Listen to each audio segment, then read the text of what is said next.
Hey guys, welcome back, it's Ripe again. In today's video, an evil homeowner association Karen demands I hand over my farm to the HOA. When I refuse, she freaks out and ends up parking a semi-trailer on my farm to block me. She ends up suing me, and here is what happened. And the first one starts like this. For some people, the word no seems to just be theoretical and not actually understood. This must have been the case with Karen, the woman who ran the HOA in my area. No matter how many times I said no to this woman, it was like she didn't understand the word. Like it was bleeped out in her mind or something and she had no idea it was even said. She did not fight about anybody telling her no, just acted and moved on as if we said yes. From that start, you can tell that I don't like Karen, but I have a very good reason to hate her. I was not a part of the HOA that she ran and did not feel like being part of it was in my benefit. She did not seem to actually do anything with the money collected from people, no community projects or helping anybody out, just trying to find people and let the money in the HOA collection grow for no end purpose we could see.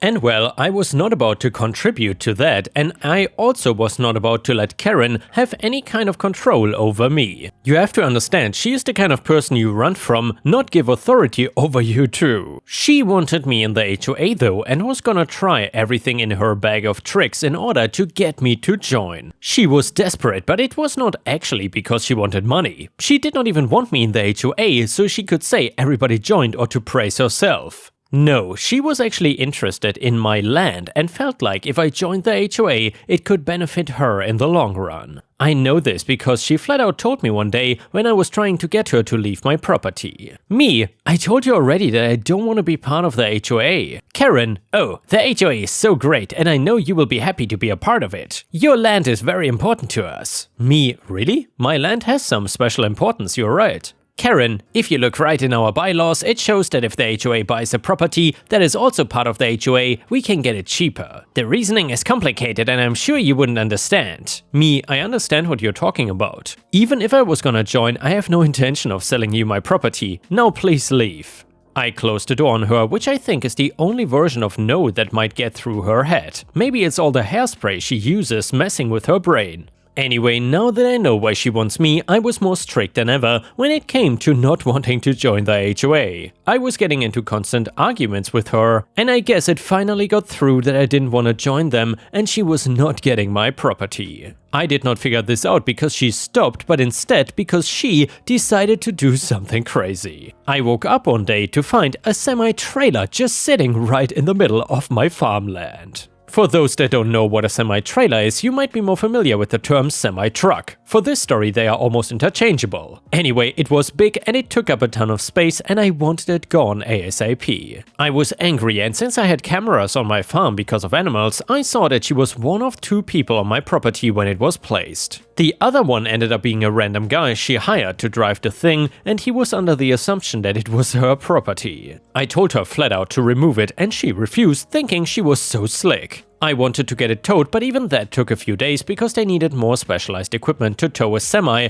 than just a normal car. I was also debating suing Karen for pulling that stunt, but I did not get a chance before she made the first move. She was furious that I had the semi towed away and actually sued me for it. I thought she was about to Uno reverse herself and just sue herself for me because she was the one who parked the semi on my farm illegally in the first place. And well, my lawyer at first agreed until we got something into evidence that changed everything rather quickly. It was a signed letter stating that she was allowed to park on my farm, and at the bottom was the sloppy signature that bore my name. Now, I did not sign that, and despite it being pretty close, it was not my exact handwriting. Her entire side of the lawsuit was claiming that I owed her money for the semi and illegally towing it because she had written permission by me, going so far as to claim that she had given me money to park there and I still went and towed her. Of course, she claimed paying in cash, so it would be harder to prove. My biggest piece of evidence was that video, but that was useless if the court believed her fake papers. First, I had to prove that I never signed that paper or tried to show that the agreement was not valid. The good news for me was that the paper was not notarized, so at least that let doubts be raised about the whole thing. Second, we had to get an expert in the court to analyze my handwriting and see if my signature on the letter matched my writing pattern. He said that I did not sign the agreement, but then Karen's lawyer started trying to fight even that. They were dragging the entire thing out as long as possible, but in the end the court ruled that the letter was forged. Finally, I was able to use my video to prove that she was the one that had the semi parked on my farm intentionally. They even managed to track down the guy who drove it, who testified that Karen did pay him, but he had no idea it was somebody else's property. I don't blame the guy because he really did not know. Karen, on the other hand, was out of any logical defenses. She caved and admitted that she wanted use of my farm property, but since I would not join the HOA, I was making that impossible. She was telling her story of how the land needed to be sold or given to them in order to use it for the HOA community, trying to gain sympathy and pretend like her actions had some good intentions behind it. Law does not work that way, and in the end she did commit a crime by forging documents and trespassing on my property.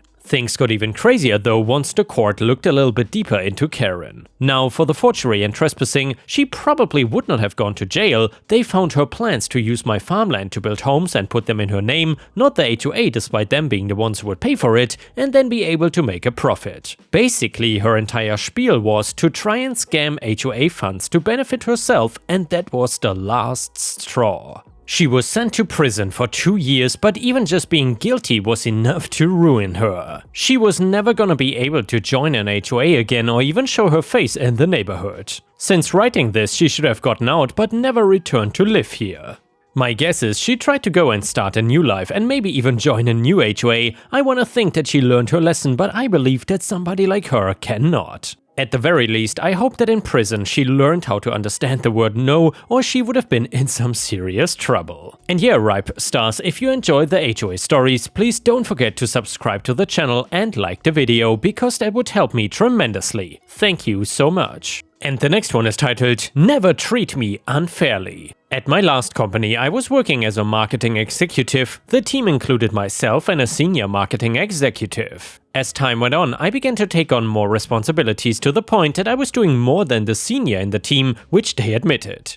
I spoke to my manager about what I need to get to a senior position. She gave me goals and a timeline. I hit those targets and she would move the goalposts. She did this 2 more times. All the while I was using my skills to reduce costs and improve the projects I was working on. Specifically, I had started to design everything myself instead of using the expensive design agency. I was saving the company around £45,000 per year.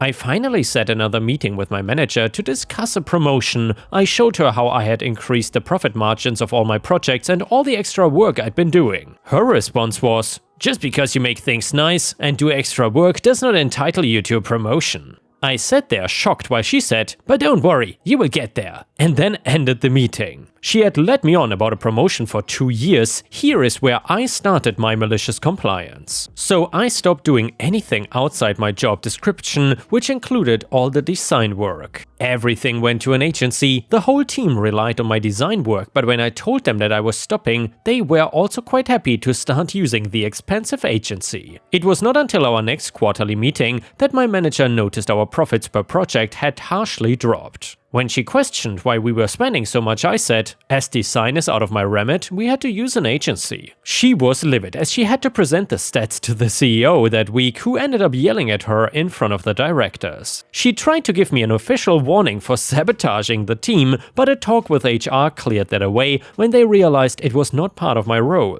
She then told me that I had to sign a new contract with an updated job description. I declined that too. Eventually, she asked me what it would take to get me to continue running my projects like I used to, and I mentioned the job title and salary increase. She begrudgingly accepted. I was worried about her being hostile, but then the pandemic hit and the lady was made redundant. I stayed for a further 2 years before finally moving to a much better place at the start of this year. And as of today, her LinkedIn continues to show that she is unemployed. And the next one is a revenge story. I spent 2 years working for a particular boss who I will call Dan. Dan was, and almost certainly still is, the most unacceptable human being I've ever had the displeasure of encountering. He was a compulsive liar, a narcissist, short-tempered, unethical, unreasonable, unintelligent, and abusive. I once witnessed him spend half an an hour shouting at a salesman for wearing shoes that Dan did not approve of. Not inappropriate shoes, mind you, but just ones that Dan did not like. The salesman in question could have gone home and changed his shoes in the time that Dan spent cursing him out and belittling him. He also sold a client second-hand computers claiming that they were new and priced as new ones. This man not only assaulted me but verbally and emotionally abused me for the better part of 2 years and did everything in his power to keep me under his thumb.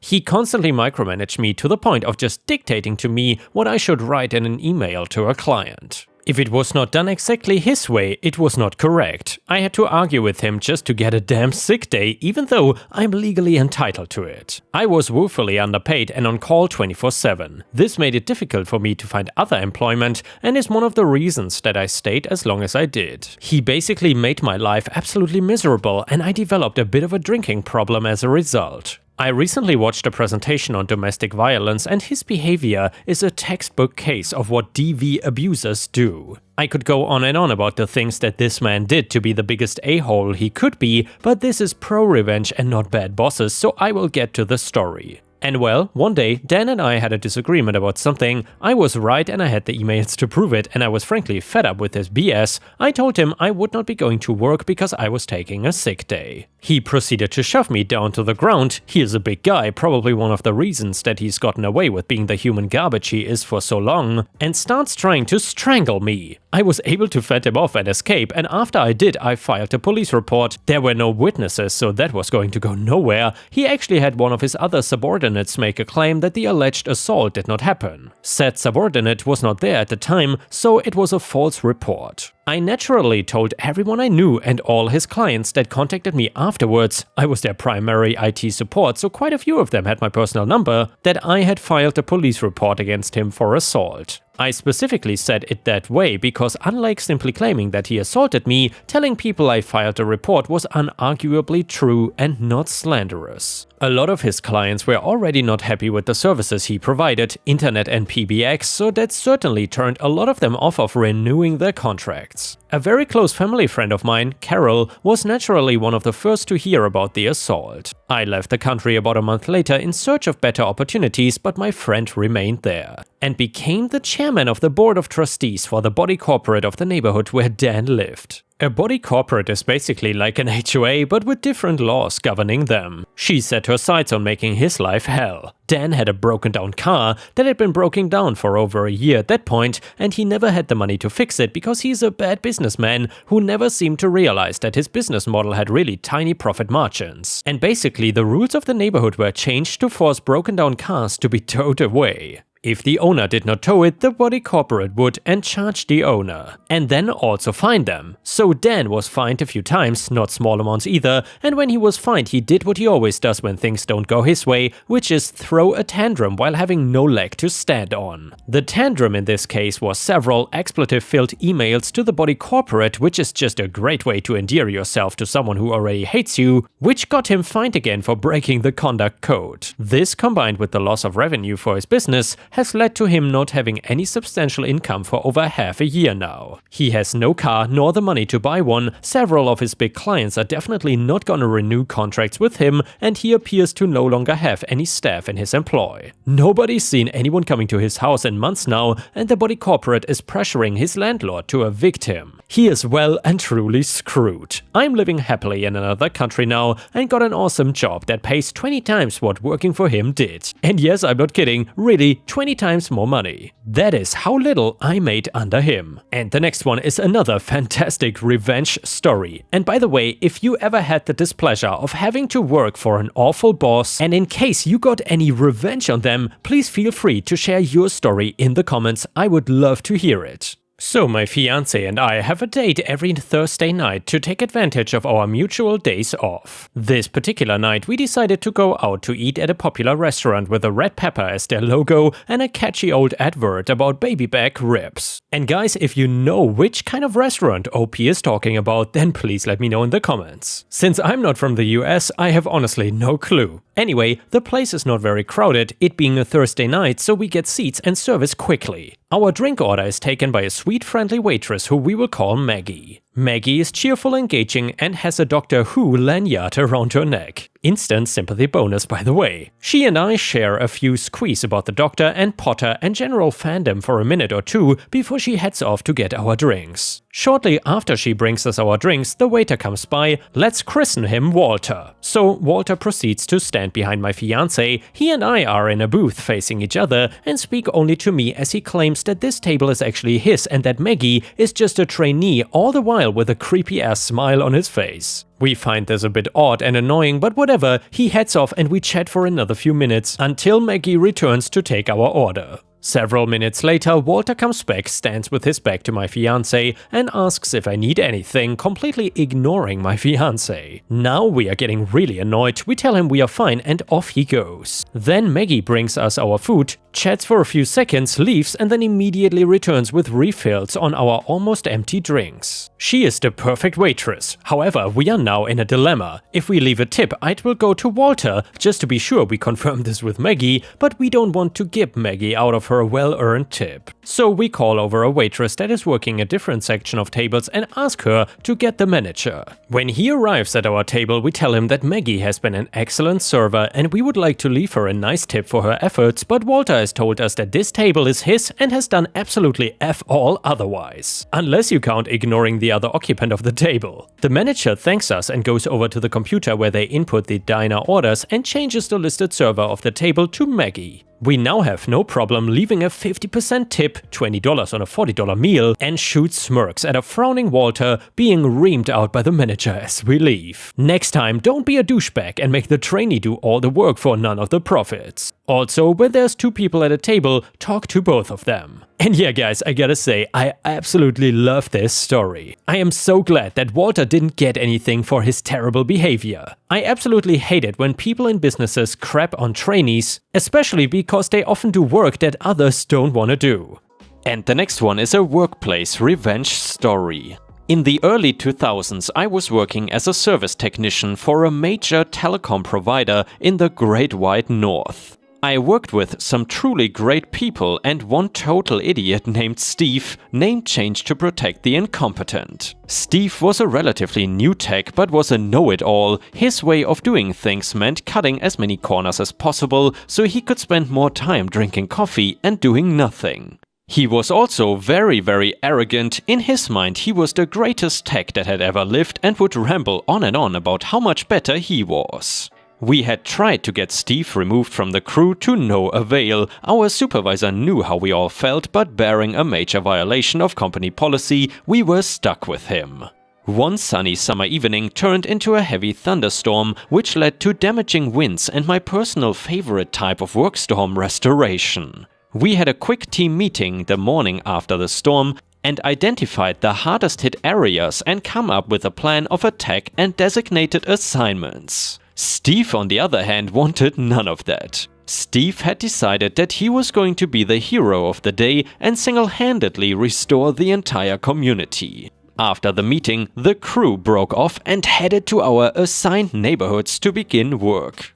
I and 4 other techs had been assigned the same area as Steve and I was working one street over when my cell phone rang. It was Steve. He needed help. It was not normal for him to call anyone for anything ever. I asked what he needed, to which he replied, "Just come to where I am."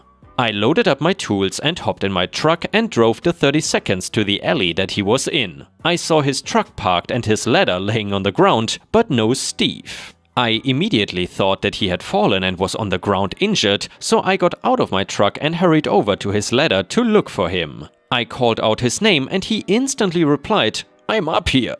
I looked up to where the voice was coming from and there he was, dangling from his safety strap and safety harness. I say, "What the hell happened?" He says, "I was trying to clear a branch off this line and the ladder slid out from underneath." Our ladders are equipped with hooks at the top that are meant to prevent this from happening. I then asked, "Did the hooks not work?" To which he replied, "I never use the hooks, takes too long." He then asks if I can put his ladder back up so he can get down. Sure, I could put his ladder back up and help him down, but I had a better idea. I grab my phone and dial 911. I say to the dispatcher that a service technician is stuck in the air and needs assistance from the fire department to get down. I then call my manager and inform him of the incident, to which he replies, "I'm on my way." The fire department arrives in minutes and supervisor shortly after that. The sirens and flashing lights undoubtedly drew a crowd, including some of the other techs that were working in the area. We gleefully watched as Steve was rescued from his precarious position, smiling all the time while knowing that he had violated serious safety policy. Steve was terminated that afternoon after it was determined that he had knowingly not followed safety procedures, and the cherry on top was that I was given a safety award for calling emergency services for help rather than putting his ladder back up. And with this, we have reached the end of the video. However, if you cannot get enough of my content, please check out my endless playlist, where you can find thousands of hours of content. In addition, please don't forget to subscribe to my channel to not miss any of my daily uploads. Thank you so much in advance, and I hope to see you again tomorrow.